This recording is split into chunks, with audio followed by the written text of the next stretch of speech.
بدانوي چې قرآن منما او احادیث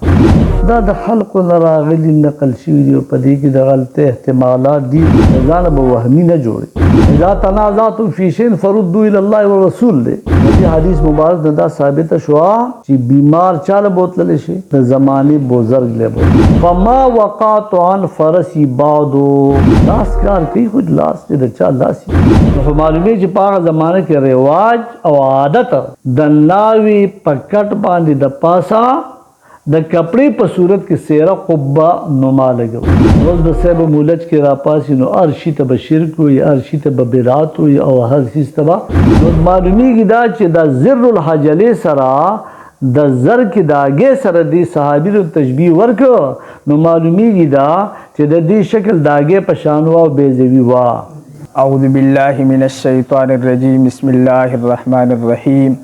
باب ما جاء في خاتم النبوة حدثنا قتيبة بن سعيد أخبرنا حاتم بن إسماعيل عن الجعد بن عبد الرحمن قال سمعت الصائب بن يزيد يقول ذهبت بي خالتي إلى رسول الله صلى الله عليه وسلم فقالت يا رسول الله إن ابن أختي وجع فمسح رسول الله صلى الله عليه وسلم رأسي ودعا لي بالبركة وتودع فشربت من وضوئه وقمتم خلف ظهره فنظرت إلى الخاتم الذي بين كتفيه فإذا هو مثل زر الحجلة أعوذ بالله من الشيطان الرجيم بسم الله الرحمن الرحيم باب ما جاء في خاتم النبوة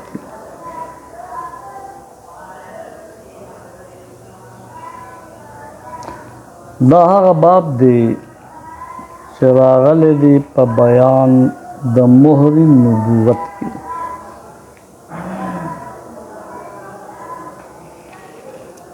مهر سټیمپ ته وایي چې هغه علامت ګرځي دلیل ګرځي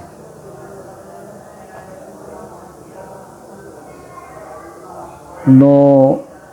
قسمونه بیانو هو د دې باب نه مخکې باب ما جاء فی خلق رسول الله صلی الله علیه وسلم تیر او د خلق نه مراد د نبی علیہ الصلوۃ والسلام هیئت کزیو چې پاغي کې د حضور علیه الصلوۃ والسلام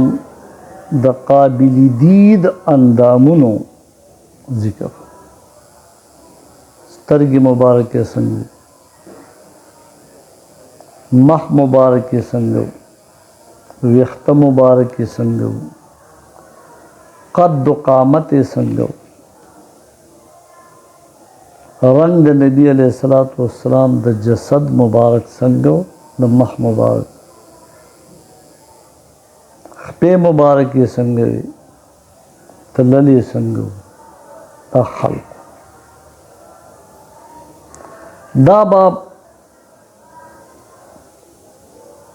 خاتم النبوت دی نو دا د خلق سره تعلق ساتي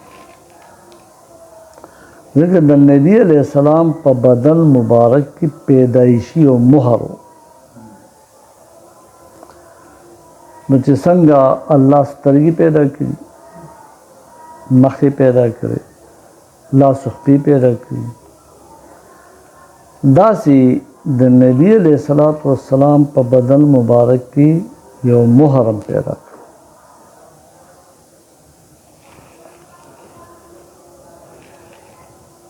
ما تاسو ته ویلي چې مهرونه دوه قسم یو هغه دی چې هغه په کاغذ د پاسه ولګي دا علامت او دلیل د دې دی چې من جانب چا کړی دی لکه زید دا محرم د زید یا د هغه محکمې دی یا د هغې د افسر دلته دغه مهر مراد نه دی دلته د مهر نه مراد دلیل دا نبوت او دلیل د ختم نبوت دی او هغه لګولی نشي البته لیدلی شي محسوسیږي او د هغې هیئت بیانېدلی شي داسې ویل کېږي چې هر نبي د زمانې چې به الله مبعوث کو او د پیغمبرۍ د اعلان حکم به ورته کو نو مخکې به پیدایشي طور د هغه په دې لاس فی لاس باندې یو نښه وه ابا علامت د نبوت و خو د نبي علیه الصلاة والسلام د دواړو اوږو مبارکو په منځ کې دغه علامت پیدایشي موجود و او دا خصوصیت د نبی کریم صلی الله علیه وسلم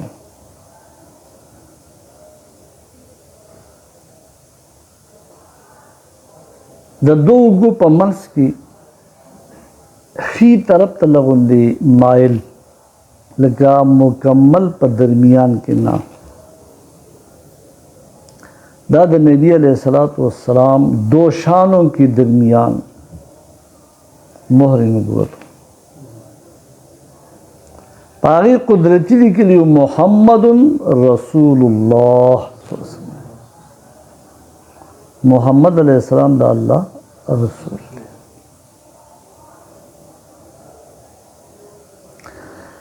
پدې باب کې به اته احادیث راځي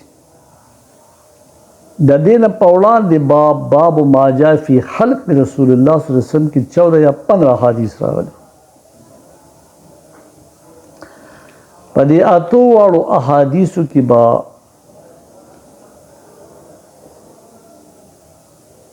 د هیئت د مهر ذکر د رنگ د مهر ذکر وي د لیکلو د خاتم ذکر وي چې دا پس طریقه مختصراً په ابتدائیه کې به زه دروایم چې په دې کې احادیث مختلف دي ځینو احادیث مبارکو کې راځي غدة دا یو ستغو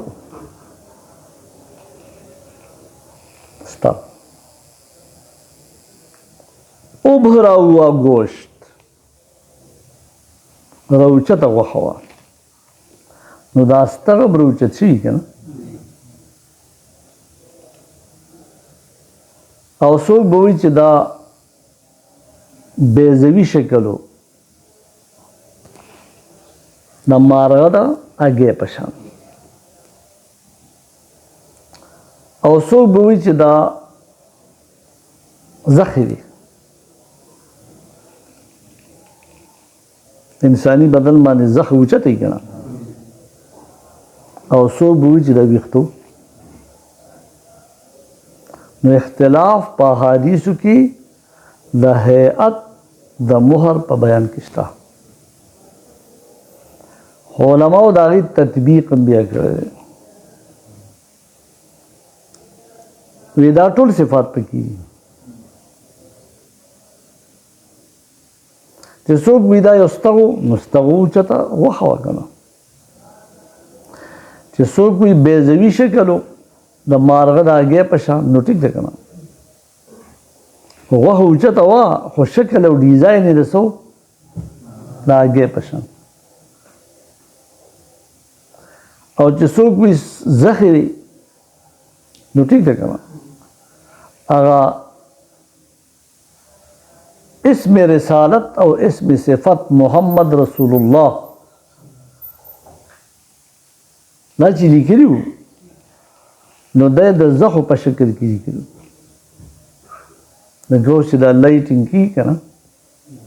او په هغې کې ځینې ځینې داسې په پټۍ کې هغه نري نري غمي لګولي او په هر یو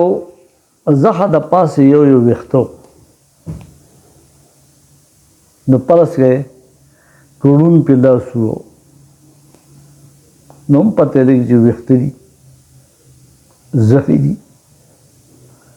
هغه اوچته غوښه ده شکل یې بیضوي دی خو چا یو صفت بیان کړی دی چې بل صفت بیان کړی دی چې بل بیان کړی دی چې بل بیان کړی خو مهر نبوت په حقیقت کې د دو اوږو مبارکو د نبی علیه السلام په منځ کې چې ښي طرف ته لږ مایل و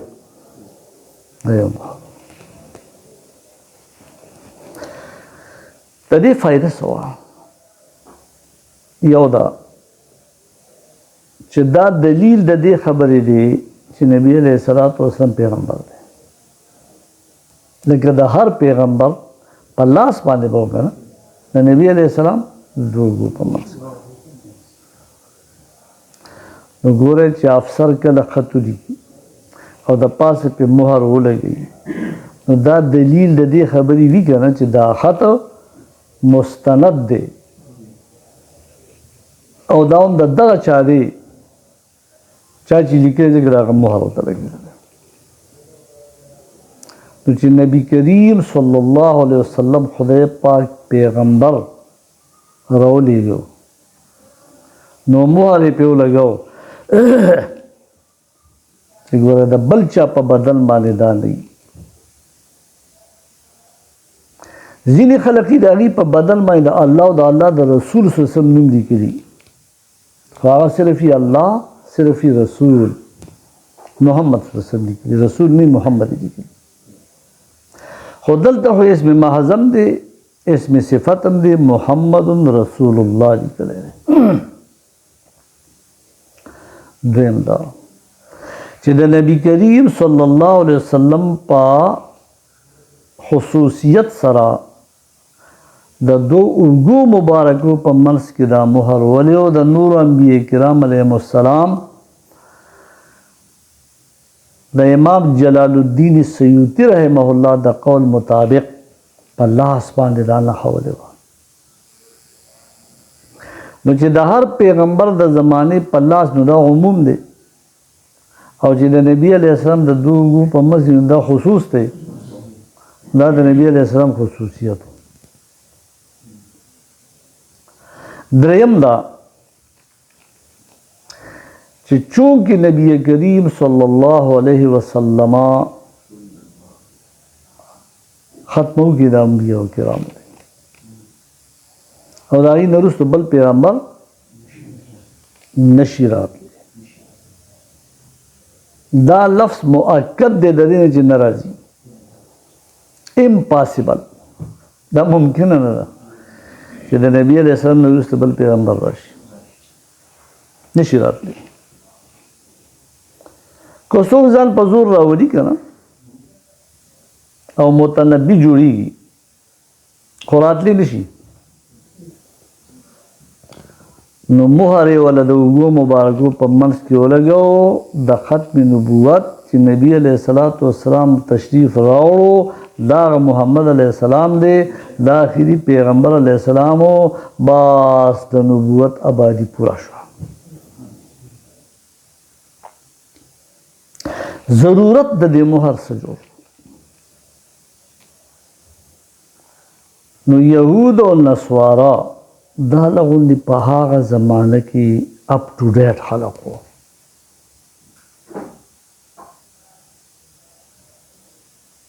میچیور او زمانه سازو د زمانې سره چلیدونکي نو هغې به هغه خط قبلو چې په هغې مهر ځکه خو چې نبي علیه السلام کله خطوط شروع کړو نو ورته ویلی شي قربان دا د فارس خلک دا اوس چې ورته ایران وایي او دا رومیان او وغیره د اطرافو دی بغیر د مهر نه ګوره خط نه قبلوي نو حضور علیه السلام مهر جوړ کړو او هغه دی پرې لګاو د نبی علیه السلام نه وروسته هغه مهر منتقل شي ابوبکر صدیق رضی الله عنه بطور امانت بطور آثار قدیمه او د هغې نه وروسته منتقل شو عمر رضی الله عنه او د هغې نه وروسته منتقل شو عثمان رضی الله عنه ته او د عثمان رضی الله عنه په دور خلافت کې په بیر عریس کې مدفون شو او بیر عریس دا د مسجد قبا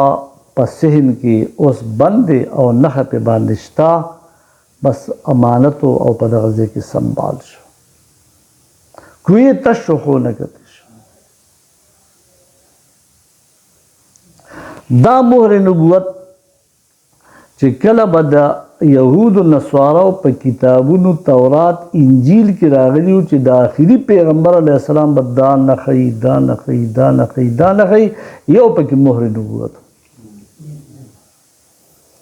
نو یو طرف ته دا د پیغمبرۍ علامت دلیل او بل طرف ته دا د ختم نبوت علامت او دلیل دا په کتبو د احادیثو کې چې د دې مهر ذکر کیږي او خاص کر صاحب د شمایل ترمذی راوړي دي نو دیتا خاتم ویل شي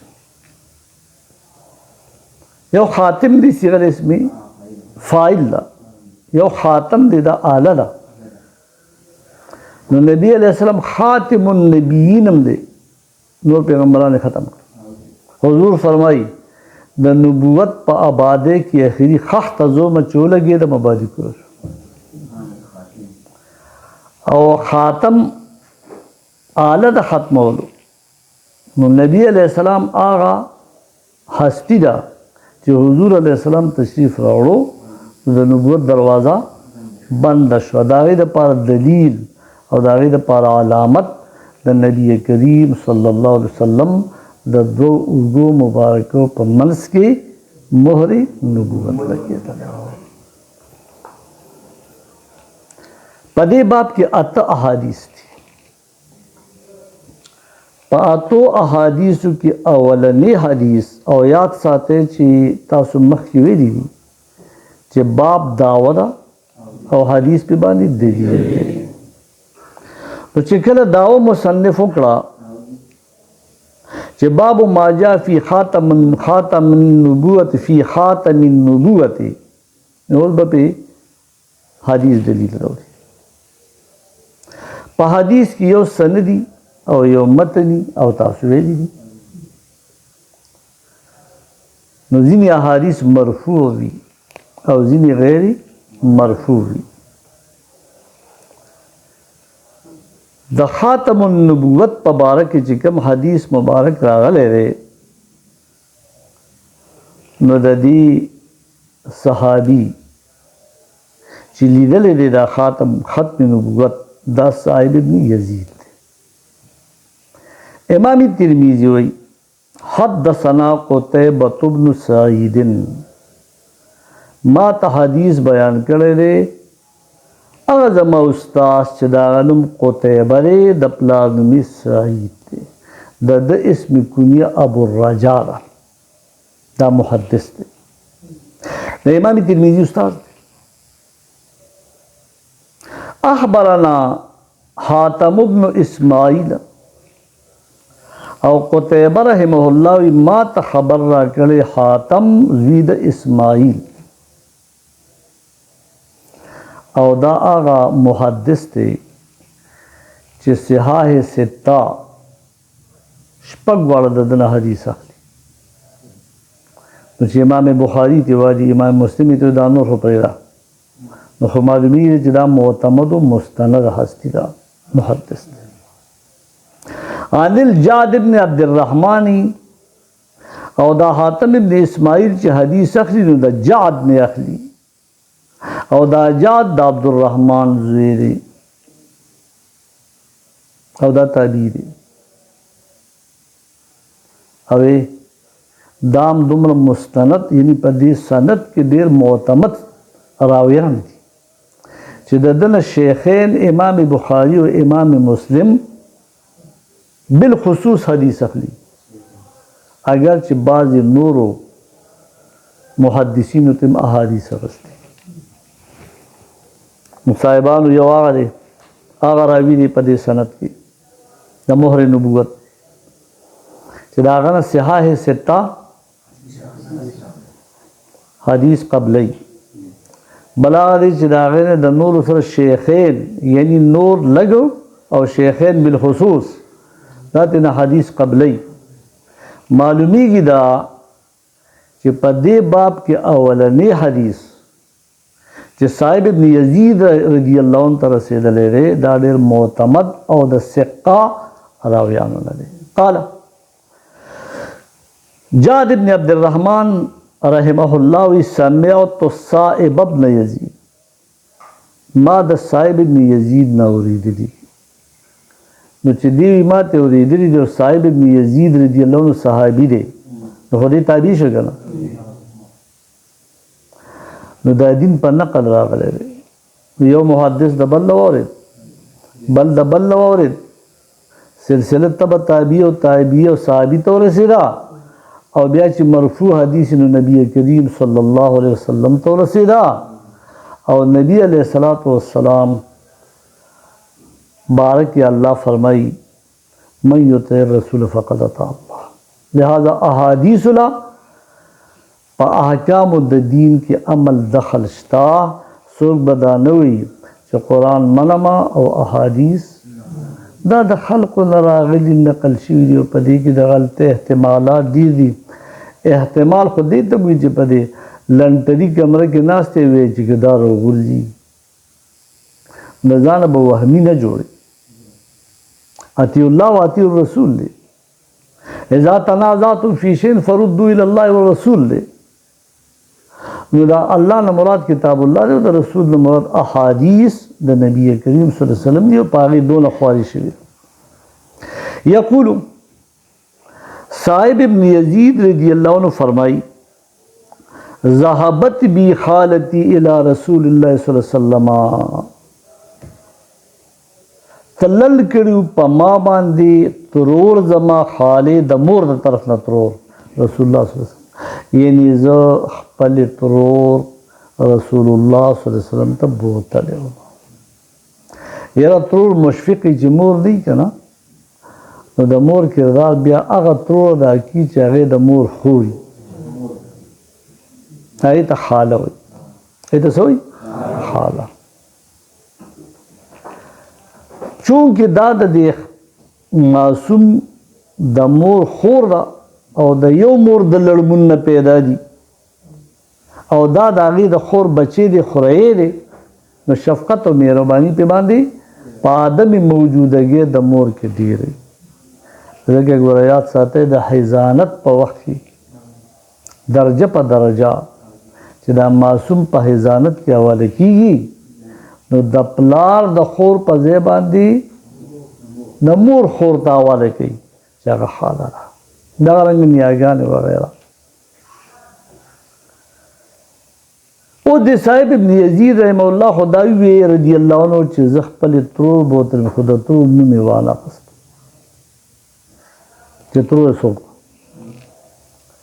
خو چې دا ترور نبی علیه الصلاۃ والسلام ته دی بوته نو دا صحابیه نه وه او چې د نبی علیه السلام ولیده نو دې صحابي نه شو نو الصحابة کل موضوع صحابه رضی الله عنهم ټول عادلان دي که مجهول الاسم ذکر شي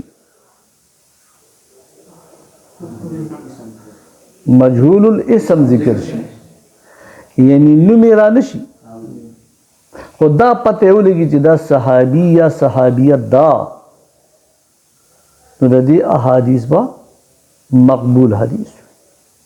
ځکه دا ټول عادلان دي ابن حجر وی ما ډېر وکاته چې د صاحب ابن یزید رضی الله عنه د دې ټول نوم معلوم کما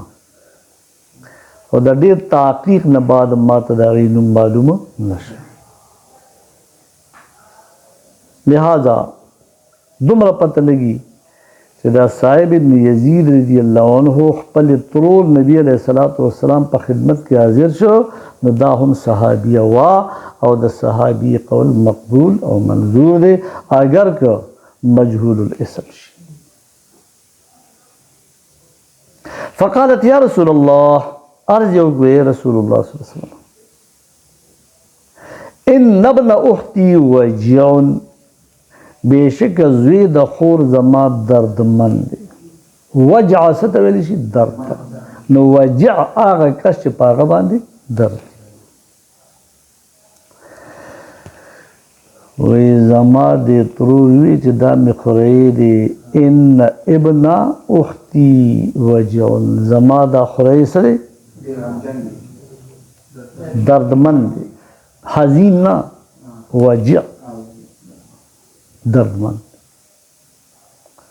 لکه چې دردمن دی خو حکیم دی بوزه چې علاج ولو حکیم دی بوزه. تی نبی علیہ السلام ته راوړل، نو نبی علیہ السلام فریاد رسول کړو. نبی علیہ السلام کو شافی دی په اعطا د الله جل شانه. معلومیږي دا چې د بیماری او د تکلیف په وخت کې بزرګانی دین ته رجوع کولی شي، او بزرګانی دین با د دې حدیث مطابق دا علاج کوي، او دا علاج با روحانی وي. نو که تاسو صحبت ورسره وشي هم کیدای شي خدای ښه کړي، که لاس پرې راکړي هم کیدای شي خدای ښه کړي، که چېرته دمې کې هم کیدای شي خدای ښه کړي، که دعا ورته وکړي هم کیدای شي خدای ښه کړي. نو دې حدیث مبارک نه دا ثابته شوه چې بیمار چاله بوتللی شي؟ د زمانې بزرګ لی بوتلی شي. نو په هغه زمانه کې نبی علیہ السلام و، نو چا بل چاته څه بوته؟ نو هغې چاته بوته؟ نبی کریم صلی الله علیه وسلم. او سی وته یا رسول الله صلی الله علیه وسلم دا بچی مې ولې راوسته، دا خورۍ مې ولې راوسته؟ دا دردمند دی. البته دی ونه وی چې د په کوم ځای درد دی. نو څوک وي په خپې درد و، څوک وي په سر یې درد. خو د دې درد د ختمولو دپاره یې بوتلو چاته؟ نبي علیه السلام. نو د دې صحابیې چې دا ترور و د صاحب بن یزید رضی الله عنه، د دې عقیده دا نه وه چې د نبي علیه الصلاة والسلام په لاس مبارک کې هم شفا ده، په نظر کې هم شفا ده، په خوله مبارکه کې هم شفا ده. او اوس هم خلک بزرګان له بوځي. خو یو خبره ده چې مسما بالبزرګ نه وي، ګورئ چې په حقیقت کې بزرګ چې په نوم بزرګ نه وي. نو خلک وایي قل هو هغه ده، خو خوله د اخون نه ده. نو چې خوله د اخون کې بیا قل هو کار کوي، او که قل هو وي خو خوله د اخون نه وي، نو بیا به دې قل هو ته به بیا ګورئ نسبت نه کوي چې قل هو کار نه کوي. خلک ورته قل هو وایي، موږ ته هم قل هو وي، قل هو الله احد دی پس. بیا به دا وایي چې یاره دې قل هو زما د خولې نه کار ونه کړ. د چا د خولې نه؟ بلکې په ما کې هغه صلاحیت موجود نه. او صاحبانو، حضرت عبداللہ ابن عتیق رضی اللہ عنہ، حدیث د بخاری دی، دی په یو معامله کې خپه ماته شو. نو نبی علیہ الصلوۃ والسلام ته راغی او خبر یې ورکړ چې ستا دشمن خو مې کفر کردار ته مردار کړ. وی چې ستا څه حال دی؟ وی قربان زما خدا خپه ماته په پټکي مې تړلی. وی ابسط رجلک، خپه وغوړوه. نبی علیہ السلام په لاس مبارک را عبداللہ ابن عتیق رضی اللہ عنہ ما ته دا پته نه لګي دا چې کوم خپه مې ماته ده، بې پلستره، بې انجکشنه، بې دوایې. نو معلومیږي دا چې لاس کار کوي، خو چې د چا لاس یې کوي. دا ځینې خلک چې د دې بزرګانو د هغې د مزاراتو خلاف یي که نه، نو په دې کې بزرګان شته نه. دی تربیت هغسې نه دی شوی، دی هغه ځای ته رسولی شوي نه چې دا بزرګان چې د دې لاس بیا کار وکړي. او په دې باندې ډېر دلایل موجود دي چې لاس لاسي کار کوي. د اختصار په وجه به زه دا ووایم چې صحابي نبی علیه الصلاة والسلام راغواړي. حضرت جریر رضی الله عنه، د بخاري حدیث دی، کتاب المغازی جلد ثانی کې. الا تریحنی من ذی الخلصۃ دا چې 2 نمبر بیت الله خلق جوړ کړي دین اخلاص او ته قربان زه ما خو د اس د شانه په اس په سوالې لرجی زه خو لا خطر نه جوړ دی دلما هغه ما ته نبی سره جراشه فضربني فی صدری ما دې په دې سینه باندې رسول الله کې خو وی ټپولم کنه خلک وی په ټپول کې فما وقعت عن فرسی بعد د نبی علیہ السلام د دې پر اثر لاس کې خودونه بعد چته د اس د شان ورزیدل نو لاس کار کوي خو لاس دې د چا لاسي تاسو پوه شئ د دې زنانه عقیده سوا نبی علیہ السلام په لاس کې شفا پرته ده نو راشه حکیمان له مبوزه چاله بوزه نبی علیہ السلام ته بوزه فمسح رسول الله صلی الله علیه وسلم رأسی نبی علیہ السلام درې کار وکړه مسح رسول الله صلی الله علیه وسلم سر زما سره سکو د دې ځنه علما استدلال کی چې معلومیږي د پسر درد د پسر درد نو د سر د درد په اړه په نړال کوم بزرګان په لاس راګي هره پاګي هغي اوس موږ ځان په زور کار کوي دي او ساره بزرګان د خدای زمون په دې دور کې موږ ته معلوم کی به مخابه د بزرګان د محابات زمکه او خدای دې پیدا نو معلومیږي دې نه دا چې د بیمار په کم ځای دردي نو بزرګ له پکا د چې پاز الله سکی دی خدای به د الله کې هودو په باندې تکلیف ختم اوه وی د دې سره یو بل کار وشو صاحب ابن یزید رضی الله عنه په سر مبارک چې نبی سم په کم ځای کې لاس کې خو کنه کم ځای نور وخت سپین شو غوانه سپین نور وخت سپین شو واغه دا د حضور علیہ السلام د لاس مبارک د کې خودلو داغه په وختو کې اثر ما په مانکی شریف کې یو ضعیف العمر اهدب راټیټ ملایټی تا دم لور سره مې تک تورې مې ته بابا اوسم ګیره تورې وې نه زه ګیره نه تور نو مې په دې عمر کې ستا وخت سي تور دي وې دا ثاني سے پلاس راکړي چا پلاس راکړي ثانی سے رحمت الله د مانکی بابا دویم د مشر بابا اولنی خلیفہ چې هغه د مانکی شریف په صاحبانو کې دویم نمبر ډیر لوی عالم هغه استاد ثقلینو جناتو ته سبق وی او داغه کتابخانه اوس موجوده ده او داغه کار صرف لنګر ورکول نو اوبه د چا سره ملاوي ده نه هغه یو خاص مقام ولته کېناس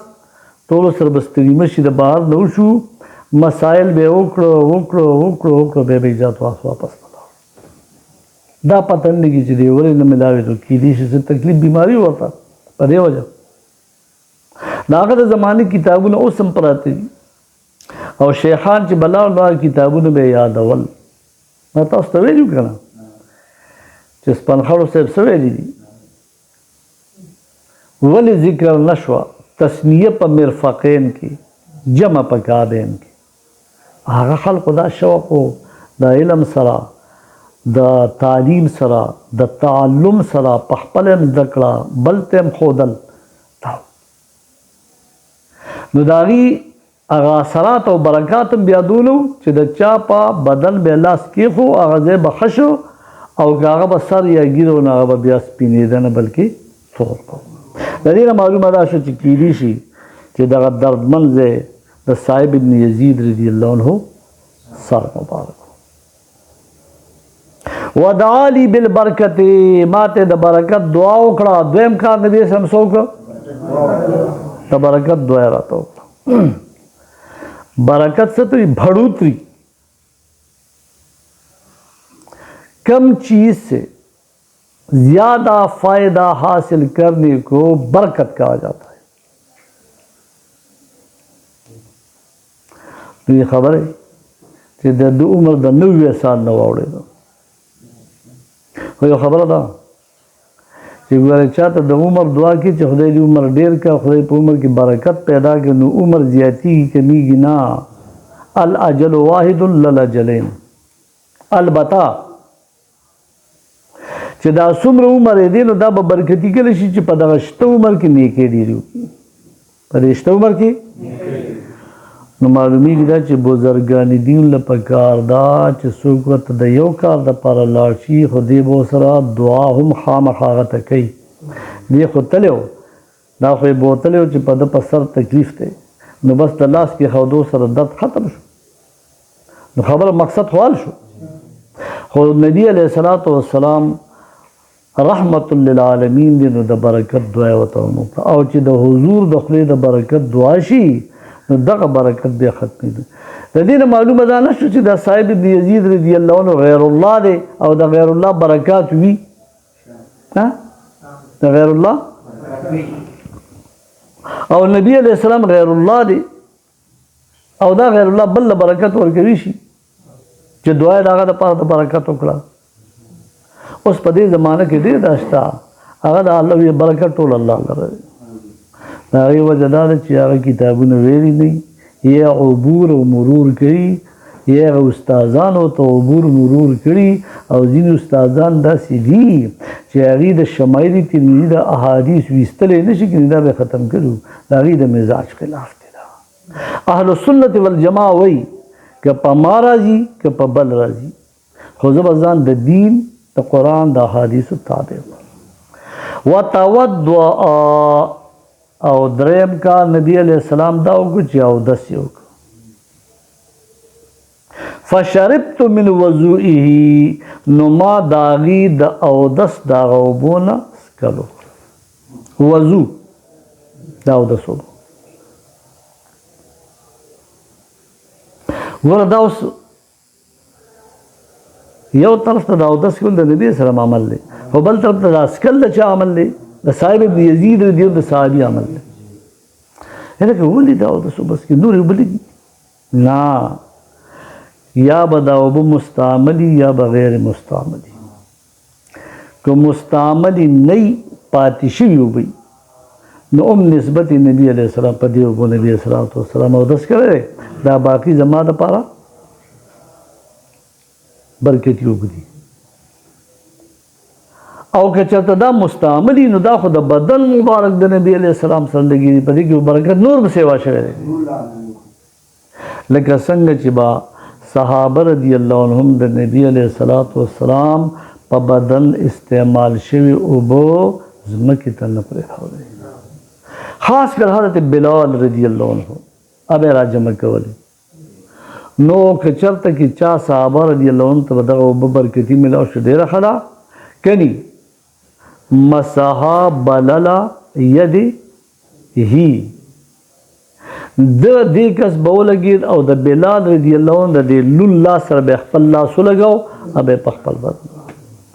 او ام سلمه رضی الله عنها د نبی سلام بیبي ده د بهر نه د تنبو په سوري کې کاته چې صحابه کرام رضی الله د نبی علیہ السلام په مستعمل اوبو ورماتي نو د باد د دن یو آواز کو ما د پاره پکې پرې کېدی حالانکه د هغې بدن او د نبی اسلام بدن مبارک لګېدلی هغه خاوره چې د حضور بدن ورسره لګېدلی دی د عرش نه بهتره ده نو چې هغه هسته چې ازواج مطهرات دي د هغې سره د نبی علیہ السلام بدن مبارک لګېدلی هغې بیا هم ارزو کوي هغې بیا هم تمنا کوي هغې بیا هم دا غواړي چې نه مزید په دې کې اضافه وشوي او د نبی علیہ السلام استعمال شوي اوبه ماته ملاو شوي البته دلته شربتو راغلی ها شربتو راغلی او دا مجرد ما وسکي څه نبي سره ماته حکم نه دی کړی یو کس هغه وی ماته یو کس هغه اودسو کې بیا ماته وي د اودس زما د اودس د اوبو څښه مې په ما ډېرې بدې غوندې ولګېدې نو باغکنډی بابا جي صاحب د الله غني په رحمت کې ورته لکانه دا دله ویل نو پکار دله پکارو چې ته په ځان دونه مین کړی وي او دونه ستا په هغه اعتماد راغلی وي لکه د صحابو چې په نبي علیه الصلاة والسلام راغلی رضي الله عنهم نو بیا به ده تا ته نه وي او تا به په حقه خلاص کړي نو د صحابي رضي الله عنه معلومیږي دا چې د نبي علیه السلام سره د صحابه و عقیده څومره وه عقیدت یې څومره محبت یې څومره چې د حضور علیه السلام استعمال شوی او بیا ځمکې ته نه پرېښودې بلکې څه کړي بلکې وینم د نبي علیه السلام څکلی شوی ده دا د څه دپاره وشوه چې ما ته برکت او ما ته شفا میلاو شي وقمت خلف ظهره او زه ودرېدم شا پیچھے د شا مبارک د نبی علیه السلام یو پیټ دی یو پیټ دی اردو کې په پیټ کې ها نشته او دا خېټې ته وایي او په پیټ کې ها شته او دا د کمر ته ویلی شي شاته نو په عربی کې ورته ظهر وایي او خلف هم شاته وروستو ته ویلی شي نو دی وی دا کارونه ای زما خو دردم ښه شو مړه چې بني آدم ښه شي که نه او روغ رمټ شي هغه ته اړو خپله بیماري مخ په وړاندې باندې بیا نو دعا د برکت خو ته نبي اسلام د خپل ځان نه وکړه خو ده څه عمل وکړه دوه کاره یو دا چې ما د نبي اسلام د اودس مبارک استعمال شوی به وڅکي او دویم دا چې شا طرف ته واوړېدم نو اورېدلي وو که نه چې بین کتفیه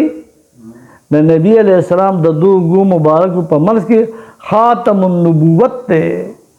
یاد ساتئ ګورئ چې یو ځای ته لاړ شئ محمل وخت به نه تېروئ عبرت به اخلئ قابل دید مقامات به ګورئ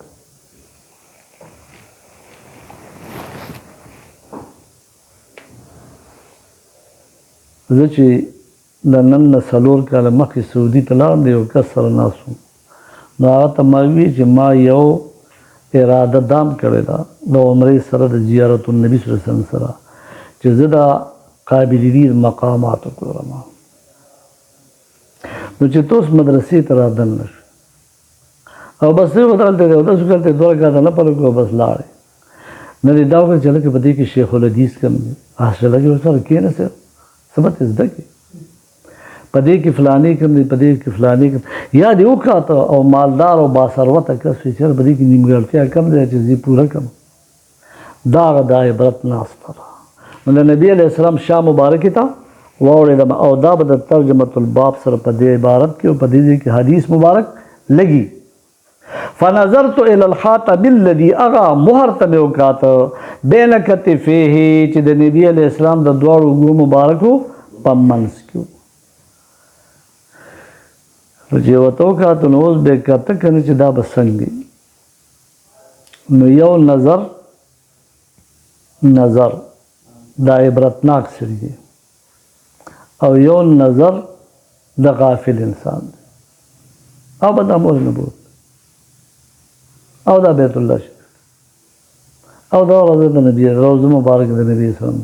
یو وی دا پکې پنجره ده په دې ځای کې دروازه ده په دې ځای کې د سورې نبی اسلام مواجهه شریفه د مخامخ هغه د هغې تفصیلات موقع ده دا موقع کې دنه لاړه بیا به یا نصیب د نبی علیه السلام شا مبارک ته اوړېدل به نصیب کېږي یا نه وی مهر مې ولیده فاذا مفاجاتیه دی ناسا پچې مې ورته وکاته که نه هو دغه مهر نبوت څنګه و مثل زر الحجلتې پشان د زر الحجله و پشان د زر الحجله و یعنی ګوره په دې لږ وخت کې هغه د دې هیئت قضایه معلوم کو نو یو تشبیه ورکړه د زر الحجله سره زر څوک معنا کوي چې دا زر بټن ته وي دا بټن ده دا او دا حجله چې ده دا د ناوې نوې واده شوې منکوحې په کټ د پاسه چې کومه څېره نن سبا لګي هغه به د کپړو لګېده نو هغه کپړې به د یو بل سره چونکې هغه به قبه نما وي ګمبد نما به وي نو چې دا ځای نه به یو کپړه راښکته کړه، هغه ځای ته به بله کپړه ښکته کړه، هغه ځای ته به بله کپړه ښکته کړه، نو دا به بیا په بټنو باندې یو ځای کولی. هلکه نو اوس د ناوې په کټ باندې دا څېره ځوړندول رسم او رواج او بدعت شو که دا د زمانه د صحابه کرام نه را روانه ده. نو اوس په دې زمانه کې زما خوله خو ښه نه ښکاري چې زه دا ټکې وکړم، خو بیا به پې داسې تاسو پوه نه شئ. یو کس هغه چې بل مولا ته سپک کاته نو هغه ته به مولچ کوي. نو اوس به صاحب مولچ کې راپاسي نو هر شي ته به شرک وي، هر شي ته به بدعت وي او هر څیز ته به دا تاسو په کتابونو کې ویلي دي چې رسم، رواج، عرف، عادت دا یو شی دی. او عرف له خو دخل شته که نه، ورنه که عرف له دخل نه وی نو دا کم چمیاران چې سپلی جوړوي او لا هغه جوړه نه وي او دی ورسره هم قیمت وکړي هغه ورسره دا به ناروا. او که عرف له دخل نه وي نو دا کم مظروف چې دی والي او د ظرف قیمت یې نه وي ورکړي لکه شاپر یا ډبې دی خو اخلي هغه شي لکه سپلی په ډبي کې، نو بیا خو به دا ناروا وي که نه. دا په سود کې راته، دا شاپر به په سود کې راته، دا ډبې به په سود کې، دی خو مظروفه دي. خو عرف وایي چې نه دا یو عادت دی چې په دې طریقه باندې سپلی او پیزارونه خرڅېږي.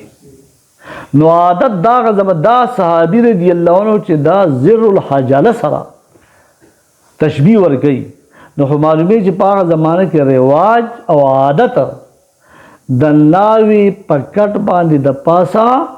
د کپړې په صورت کې څېره قبه نما لګولو، نو هغه چې په کومو بټنو باندې ده که نه نو هغې ته زر وایي او دغه قبه نما کپړو ته اوس به ته وایې چې یو طرف ته چې تاسو ویې مخکې چې دا بیضوي شکل او بل طرف ته وایې چې دا زر الحجله ده، نو دا زر خو ګول ده، نو په بټنو کې ځینې ګولي ځینې مستطیل شکل، بټنې مختلف دي. نو کیدی شي په هغه زمانه کې چې کوم زر الحجله وی نو هغه مستطیل شکل وی. دویمه ده دا تشبیه چې کومه ورکوي که نه، تشبیه په دې کې من وجه تشبیه کیدی شي، من حیث الکل ضروري نه ده. نو څوک وایي زر څه ته ویلی شي؟ د حجلې هګۍ ته ویلی شي، د حجلې. او حجله څه ته وایي؟ وایي چې کتابونه لیکي چې حجله یو مارغه دی، پرنده، یو مارغه دی، یو پرنده ده چې سره مخوکي او داسې یو سرې خپي. د هغې چې لغت وګورئ که نه نو په پښتو کې هغې ته زرکه وایي، زرکه. زرکه پېژنئ؟ د هغې سره مخوکي، سرې خپي او ډېره ښایسته وي. دا د کوترې لږه بره نو معلومیږي دا چې دا زر الحجلې سره د زر کې د هګۍ سره دې صحابي ته تشبیه ورکړه، نو معلومیږي دا چې د دې شکل د هګۍ په شان وه او بیضوي وه. خو بیا دا دومره غټم نه وه چې لکه د شترمرغ هګۍ چې شترمرغ هم هګۍ چې که نه دا د حجلې د هګۍ په عمره وه. نو مهر نبوت د نبي کریم صلی الله علیه وسلم په دې یو حدیث کې چې موږ ته معلوم شو نو یو تشبیه ورکړه د بټن د قبې د ناوې سره او دویم یې ورکړه د زر کې د هګۍ سره. باقي احادیث چې بیا راځي په هغې کې به د زخو ذکر هم راشي، په هغې کې به د ویښتو ذکر هم راشي او په هغې کې به د رنګ ذکر هم راشي او په هغې کې به د لیکلو ذکر هم راشي. د دې وخت سره چې پیرډ زموږ له غوندې بل پیرډ متاثره کړو او حدیث پوره کولو دا د نبی کریم صلی الله علیه وسلم د مهر نبوت مشت نمونه خروار بحثو. واخر دعوانا ان الحمد لله رب العالمين.